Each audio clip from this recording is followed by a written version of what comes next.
All right, so there we go. There's a new truck built. I'm trying to use thread lock to hold the pins in place, as opposed to on this first one I did, everything is silver soldered. And soldering in the pins is about 5 times as difficult as soldering in the nuts. And so I don't think that's necessary. So I'm giving some cheap thread lock a go, and I'm going to see how that holds up.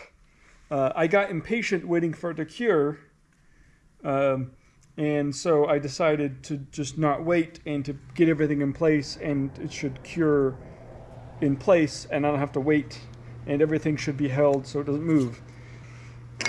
Anyway, so that was just a build video. Longboard technology. Over and out.